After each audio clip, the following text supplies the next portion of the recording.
So talking about altitudes, I'm going to briefly discuss with you the types of altitudes. So true altitude, actually the first one is indicated altitude. Indicated altitude is what you are seeing on your altimeter. Indicated altitude, however, is prone to errors such as pressure errors and non-standard temperature errors. But that's what we have.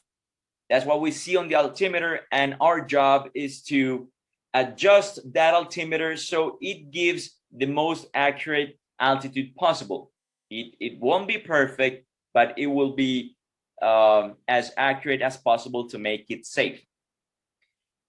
The true altitude is what the actual airplane is flying. It is the true altitude the airplane is following.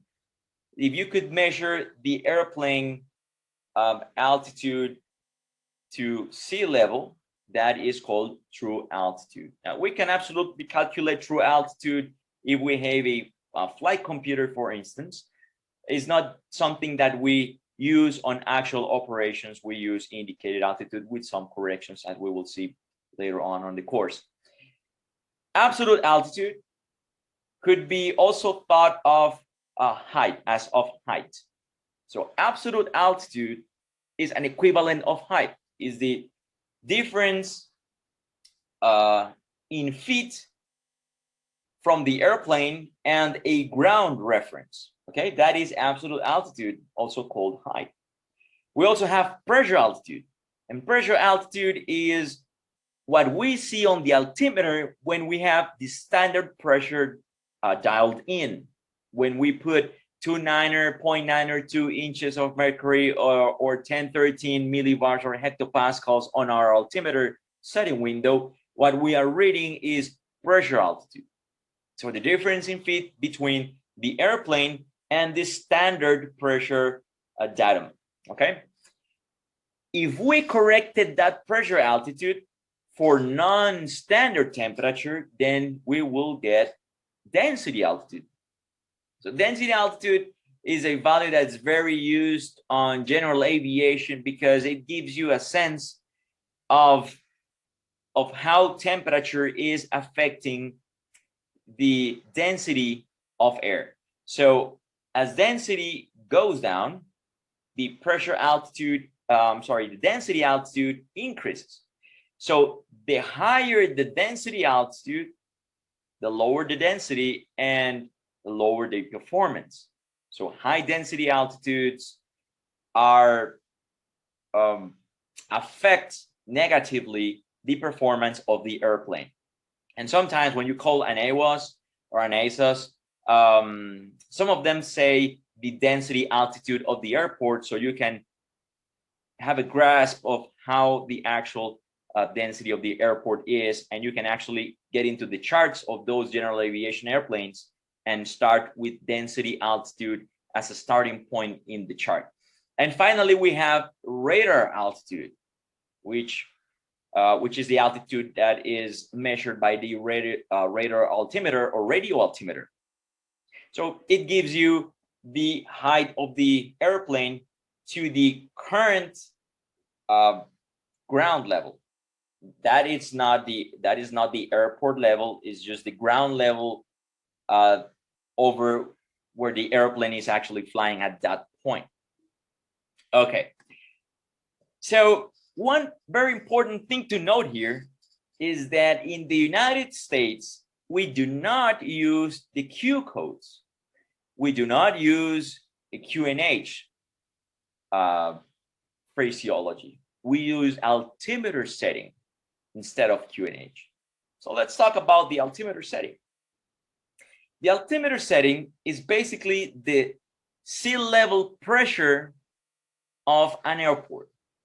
Okay, and stay with me on this. It is the sea level pressure of any given airport. So let's, in this example, we have Denver, for instance. So the station pressure, the actual pressure at Denver, in this example, is 24.92 inches of mercury. That is the station pressure. That is not the altimeter setting. So if we could we could drill a hole from Denver going down towards the sea level, and we could actually measure the pressure at sea level underneath Denver. Then that pressure is the altimeter setting. So if Denver is around 5,000 feet, and they say, okay, if we have 24.92 inches of mercury as actual pressure in Denver, and it should increase around 1 inch per every 1,000 feet going down towards sea level, then it should increase. If Denver has 5,000 feet, then it should increase 5 inches when we go to Denver's sea level. Okay, so 24.92 plus 5, that'll give us 29.92. So the altimeter setting that will be broadcasted by the controller or the meteorologist would be 29.92, because that is the Denver's sea level pressure. Okay, now that is QNH. If we take the station pressure as it is in Denver, 24.92 inches of mercury, that is what we call the QFE. Okay, in the US, it's not QFE, it is just station pressure. Some countries use QFE or the station pressure operationally, and if you dialed in the station pressure or QFE into your altimeter, it should read 0 when you are at the airport, because your altimeter is measuring against that same pressure where the airplane is parked. So it should read 0 if you have the QFE dialed in. Now that is not what we use on America. In America, we use altimeter setting for all altitude readings operationally. That being below the transition level. If we are flying below the transition altitude, we use altimeter setting. But once we cross the transition altitude during climb, we switch to QNE, which is the standard pressure scale. Okay, standard pressure. So standard pressure 29.92, that is used above the transition altitude. And just a reminder, in the United States, the transition altitude is 18,000 feet, and the transition level, the one used during descent, is flight level 180. So we don't have any transition layer in the US. It's 18,000 going up, it's flight level 180 going down. Okay, good. Now I mentioned that the indicated altitude is prone to errors, and this is one of the errors that have an important impact on the reading versus the true altitude.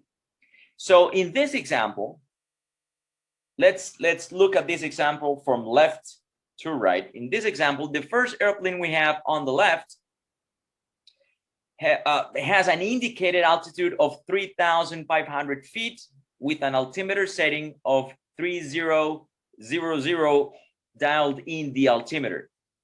However, the actual pressure in that area is higher than 3000. Is 30.50, okay, or 3050. So if the airplane is actually flying in a higher pressure zone and the altimeter is not corrected for this pressure, then the actual altitude of the airplane is above the indicated altitude. So the airplane is flying higher than what the pilot is seeing on the altimeter. On the second airplane, the altimeter has a setting of 3000, and that is the actual pressure at sea level on that area. So basically the altimeter is correctly set. That is why the indicated altitude and the true altitude in that airplane, both altitudes are the same, because the altimeter setting is the actual pressure in that area. And then we have the third airplane. that still has an altimeter setting in the altimeter window of 3000, but the actual pressure is lower in that area.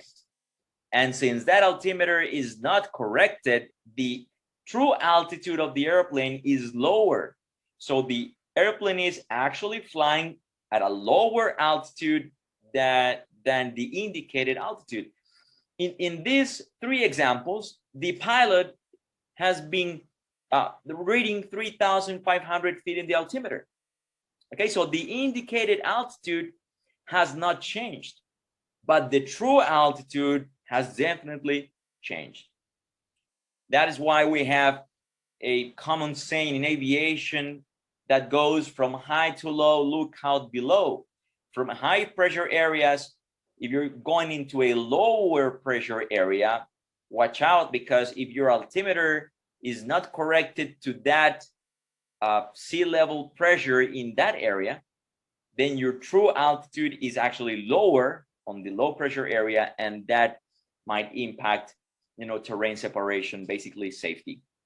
On the fourth example, in this graphic, the airplane is still flying on the lower pressure area, but the pilot has corrected the altimeter to the actual setting, which is 29.50. If you have the correct altimeter setting dialed in, then once again, the true altitude and the indicated altitude will be the same. For these four examples have not accounted for different temperatures. Okay, we're talking about here only pressure changes. Now, what happens when we have non-standard temperatures on a different example? So here we have again 3 airplanes. Those 3 airplanes, the 3 of them have the correct altimeter setting of 3000 on the altimeter. Okay, so the altimeter setting in all these 3 examples are correctly set to the nearest station pressure. However, the temperature in these areas is not according to the standard lapse rate. In the first example, in the leftmost example, we have an airplane that is flying on a warmer atmosphere, than standard atmosphere. And when you're flying on a warmer atmosphere, the actual altitude is higher. The true altitude is higher than indicated altitude, which is, it's not the ideal, but at least you're flying higher, so you're not any closer to the ground. On the second example, we have a standard atmosphere, so you have the altimeter setting set correctly, and the temperature is according to standard atmosphere. So the indicated altitude and the true altitude are the same value. You don't have any deviations from the true altitude. But if that airplane flies into a colder atmosphere, meaning the atmosphere is colder than standard, then something happens that we have to be very mindful of. On the third example, the airplane's altimeter is correctly set to 3000. So the pilot already did his job or her job of correctly putting the altimeter setting. But since the atmosphere is colder than standard, then that airplane is actually flying lower than what the pilot thinks. So you have a reading of 3,500 feet, and you have your altimeter set correctly, but without knowing, you're actually flying lower than what you think you're flying. And that is an impact to the safety of aviation, because that reduces the obstacle clearance, for instance, during approach. So that is why we need to apply cold temperature corrections to our approach procedures, our approach altitudes, depending on the temperature of that airport. And that is something that is deeply explained in a cold weather operations course. Great. Now we got to wind. Let's talk about wind. All right. We're now leaving the basic atmospheric things. Now let's dig into wind. So first thing I want to mention is in terms of terminology, vocabulary, how do you call those devices that are shown on screen? So looking at the left antenna, we see two things, okay? We see the anemometer, which measures the wind speed by the rotation of those spoon-like things. The higher the wind intensity, the faster the rotation of that anemometer, so it gives a higher reading to the controller. So that device is called the anemometer. Now, the second one, in that same antenna that measures the direction of wind, is called a wind vane, okay? A wind vane. Or also, it's called the anemoscope. So the anemoscope is the device that measures the direction of wind, or the wind vane. Now, on the right-hand side antenna, we see a device that looks like an airplane, and it measures, in the same device, it measures the wind speed and wind direction, and that is called an aerovane. Aerovane, okay? So just a brief introduction to vocabulary. All right, so how is wind generated after all?